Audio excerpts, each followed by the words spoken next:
Monk mode is about mitigating distractions.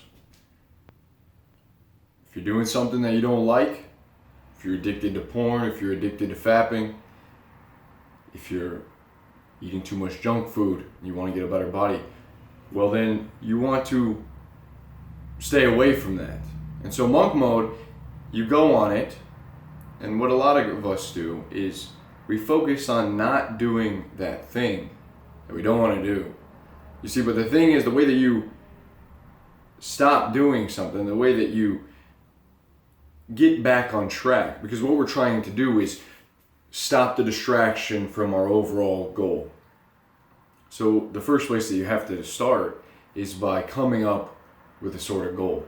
That way, you can distract yourself from the thing that you're becoming pulled to, this negative in your life, and then you can be distracted by focusing on something different. So you have to have a goal. You have to have some sort of reason, okay? And it's almost like a hypothesis, like a scientist. They come up with a hypothesis, they gather the data, and then they form conclusions. You know, once they analyze everything, they form a conclusion. And it's like your hypothesis, what is it? What is your reason for being here? What do you want to be here for, man? What do you want to do with your time? I've asked myself this a lot lately. Because if you don't have that somewhat of a, if you can't predict that, if you can't mentally conjure up something, well then you'll fall to all of the things that you're trying to avoid. You'll watch the porn, okay? It'll be when you don't have structure in your life, you just sort of go to anything that is there, anything that provides the pleasure, anything that gets you going. But it's a tough question, and I think that's why in the past, the Renaissance man, it's like the ideal of a man that is well cultured, that he knows, he's absorbed in the arts, he's found something, he's good with people, and he's got his stuff together. It's like this just fully encompassing man. You're becoming a man. As a boy, you were just everywhere, you were scattered, and then, we sort of have this transitional state. Now, you go to high school, you go to college. Is that all there is? Is that the transition that we're meant to be? And so there's more to it. And that's what I'm here to. I think before we begin to gather data, before we begin to make moves and take action, and make these decisions, like, hold on a second, what do we really want to do in the first place? Because I found myself hugely influenced by my surroundings when I'm at work. I have free time to be in front of a computer and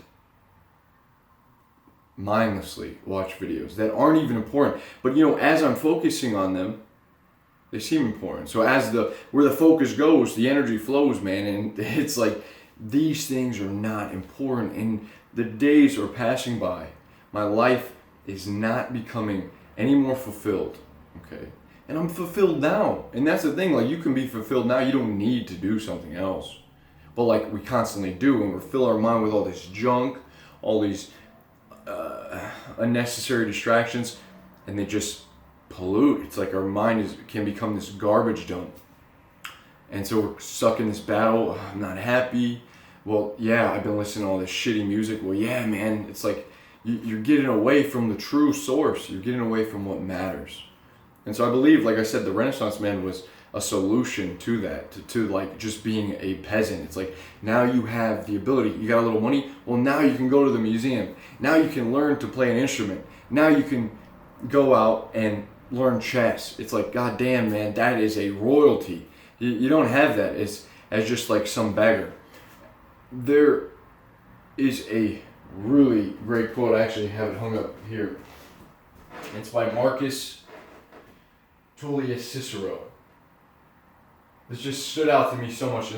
Bear with me. So it says, the evil was not in bread and circuses per se, but in the willingness of the people to sell their rights as free men for full bellies and the excitement of the games, which would serve to distract them from other human hungers, which bread and circuses can never appease. So it's not that bread and circuses, like literal circus, like the old games. If you think way back in Greek times, what was that? It's almost like basketball, where they have the hole on the wall. You got teammates, you toss it through there. Or even the games were like the gladiators in the arena. And so it wasn't that these things were toxic in and of themselves. It's that like you would just turn to them as fulfilling things, to fulfill the human spirit, to nurture you. And it's like, no, man, that's not how you nurture your soul. That's not how you give your life meaning. Those are things to be experienced, like spices on your food. It's like, that's not the main course. So bread and circuses weren't the problem. And in this day, it's like we have bread and circuses. We have McDonald's and the NFL. Bread and circuses, same thing. So, and you see like how easy it is for the population to be overwhelmed, bombarded, advertisements, Wendy's, McDonald's, fast food, bada bing, bada boom, every sport you can imagine, 100 different cable channels. It's like on demand. You can pull 6 at one time, all there. It's not that these things are bad, but it's that they're not fulfilling. So if we don't have that overarching vision, and we turn to the things like this, okay? They become our sense of pleasure. They become but they're never really enough, like it says in the last line. Human hungers, which bread and circuses can never appease. Human hungers, which the NFL, which, fantasy football, which any of these things can never satiate. I started listening to this book. It's called Amusing Ourselves to Death. And the author was influenced by Aldous Huxley that wrote The Brave New World. And in the beginning of the book, he gives a comparison between George Orwell, 1984, and The Brave New World. And he said in George Orwell's book, it talks about like the government would come, it would evolve so that they take away our rights, they take away our books, they take away our freedom, they take away our ability to communicate and to read. And then he says, Brave New World, he said that we would come to a place where we wouldn't even want to read. We wouldn't want to engage in dialogue. That there would be so much information that you just sort of check out. You don't even care about it anymore. Famous quote from the book. People will come to love their oppression, to adore the technologies that undo their capacities to think. I'm going to read that one more time. People will come to love their oppression, to adore the technologies that undo their capacities to think. It's like, that is a great truth, man. The phone is such an amazing thing.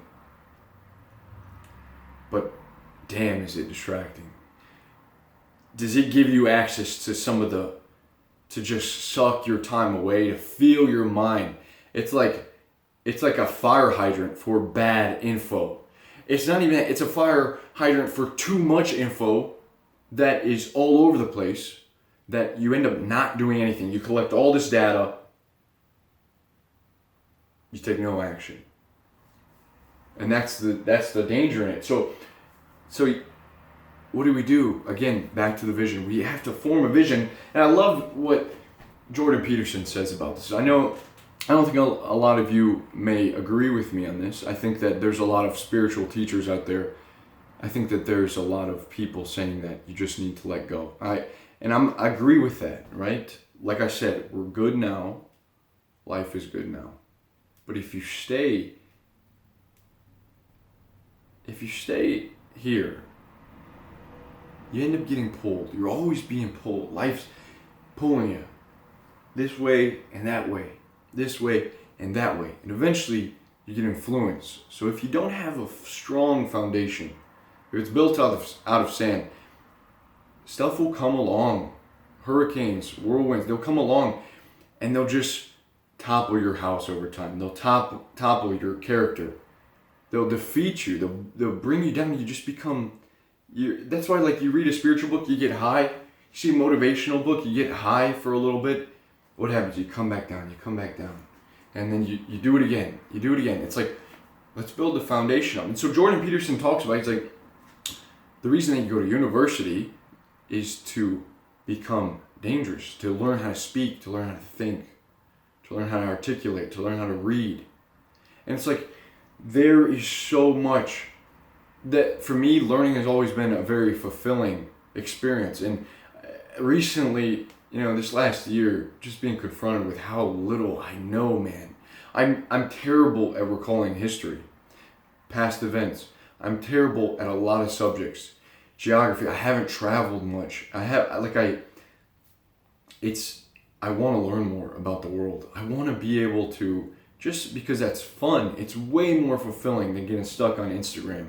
I want to practice chess and actually begin to maybe I'm not a grandmaster, but maybe just to understand what it means to sit there and think what goes through the mind instead of just trying it and giving up. What does mastery mean? What is it like?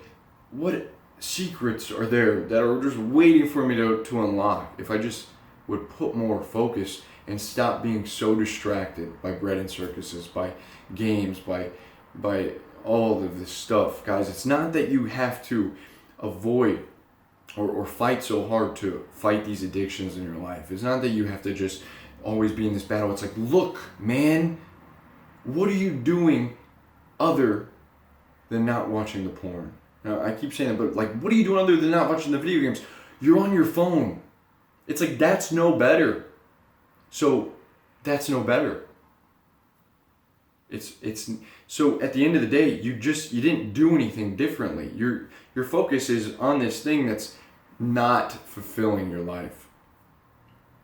So you go to bed and you wake up and it's like a new day. Same fight, no progress. Start introducing new things into your life. Tony Robbins said that, and this sounded a little goofy, but man, is it so true. It's like, you want positive emotion? Emotion comes from motion. And so moving, literally, physical, moving. Just do this with me. Loosen your spine, man. It feels so good. And if you just go for a walk, it's like, how many of us take advantage of going on hikes and going for walks? It's so much easier not to go outside. Like, I was going to go on a walk today. I did. But man, was there a lot of resistance at first to not do that. And you want to feel good? Start moving. You want to feel like you're making progress? Start learning. I'm going to leave it here, and I just wanted to end it by me recommending some stuff to you. I want to learn history. History is really cool. There are some great lessons. There's some great men that can just inspire you. If you feel like a peon, if you feel like dog shit, guy, are people that can lift you up. And so Dan Carlin has this podcast. It's actually on an app called Boxcast you can download. For those of you with Android, I think that is. Hardcore history. And you want to start with, it's show 50. Okay, it's Blueprint to Armageddon. Going over the First World War, how it started, what goes on. I've never been able to piece all this together. This is helping it come together, and it's fun. It's fun. I invite you to pick up some new books, to Jordan Peterson's lectures, Maps of Meaning, or his personality lectures, or even the Bible series. Fantastic. Jordan Peterson, check it out. Working out, finding a new routine. Finding a new routine, something that you can stick to, I've started this routine on the Monk Mode box. It's so refreshing to me to like go into the gym, and it's always something like new. There's still something solid there, but just, man, it lit the fire in me. Music, like the violin, like these things that take people years and years to even become a little bit good at, and it, one string, one little millimeter off the string, and you get this cat screeching noise. It's like, there's some beautiful things out there. Learn how to play chess, pick up a board game, learn how to cook, learn how to communicate, learn how to, laugh, watch some comedy, talk with friends, start a new book series, guys. Go to your library. There's so much out there that's just waiting for you. And we have to stop becoming distracted and fulfilled by these things, or our life's ticking, life's running out. Let's do this, guys. I love you. I hope you have a blessed day. I'll see you soon. Peace.